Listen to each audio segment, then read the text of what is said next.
এক বধূর ৩০ বর। শুনতে অবাক লাগলেও সত্যি এমন ঘটনাই ঘটেছে রাজধানীর পুরান ঢাকায়। ঘোড়ায় চেপে পালকি নিয়ে কনে আনতে গেল মোহাম্মদ ওমর ফারুক। বিয়ের অনুষ্ঠানে নকল বরের ভিড়ে আসল বর খুঁজতে ভ্যাবাচাকা খেয়ে যায় কনেপক্ষ। বিয়েকে স্মরণীয় করে রাখতেই এমন ব্যতিক্রমী আয়োজন বলে জানান পোশাক ব্যবসায়ী ওমর ফারুক। মায়দুর রহমান রুবেল জানাচ্ছেন ব্যতিক্রমী সেই বিয়ের খবর।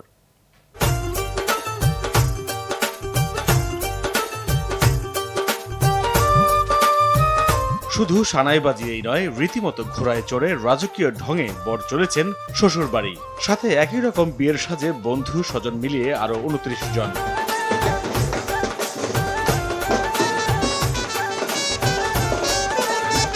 আতশবাজি ফুটিয়ে ঘোড়ায় চেপে নাজিরা বাজার থেকে বাদশাহী ভঙ্গিতে রওনা করেন বরপক্ষ।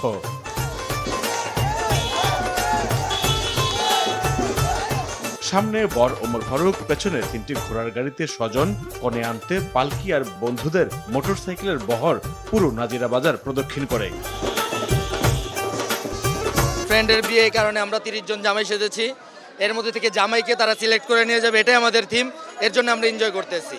আর একটা রাজকীয় সাজবেশ নিয়ে আজকে আমাদের একটা রাজকীয় অকেশনের ব্যবস্থা আর কি আমরা করেছি, এটা আমাদের মূল থিম। বিয়ে না করে বসে যে এর মধ্যে আনন্দ যা, এটা অন্য কোথাও পাওয়া যাচ্ছে না, এখন পাওয়া যাচ্ছে। আর পুরান ঢাকায় এটা প্রথম টাইম হচ্ছে। এটা পুরান ঢাকার ভিতরে ঐতিহ্যবাহী, এটা আমরা প্রথম করে দেখাই দিলাম পুরান ঢাকাবাসীকে। তখন বিয়ের আয়োজন চলছিল বাংলাদেশ মাঠের পাশে একটি কমিউনিটি সেন্টারে। একরকম পাঞ্জাবি আর একই রঙের পাগড়ি পরে ৩০ জনের বর বাহিনী পৌঁছলে রীতিমতো ভেবাচেকা খেয়ে যায় কনেপক্ষ।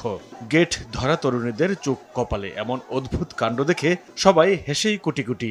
কে আসল আর কে নকল বর তা বেছে নিতে ঘাম ছুটে যায় তাদের। আমরা বুঝি নাই তো, ফার্স্টে অনেক সবাই একরকম পরে আসছে, তাই বুঝতে পারি না, পরে বুঝতে পারলাম।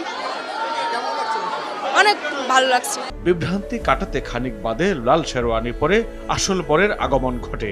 গেটের আনুষ্ঠানিকতা ছাড়িয়ে প্রবেশ করে অন্দরমহলে। বন্ধুদের ইচ্ছে পূরণ আর নিজের বিয়ের আয়োজনকে স্মরণীয় করে রাখতে এমন আয়োজন বলে জানান বর ওমর ফারুক।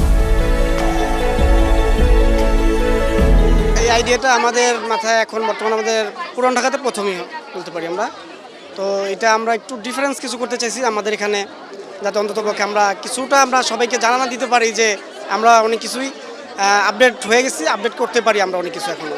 স্বামীর এমন অদ্ভুত কাণ্ডে হতবাক কনে সুমাইয়া আক্তার রাত্রি। কনে পক্ষ বেশ অবাক হলেও ব্যতিক্রমী এমন আয়োজনে তারিফ করতে ছাড়েননি। পুরান ঢাকার ঐতিহ্য, এই ঐতিহ্য ধরে রাখার জন্য আমরা আয়োজনটা করতে চেয়েছি।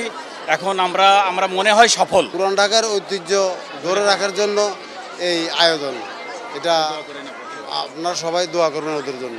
নবদম্পতির জন্য সবার কাছে দোয়া চেয়েছেন বরের বাবা। ফারুক রাত্রি দম্পতির সুখী জীবন কামনা সবার। মায়দুর রহমান রুবেল, RTV, ঢাকা।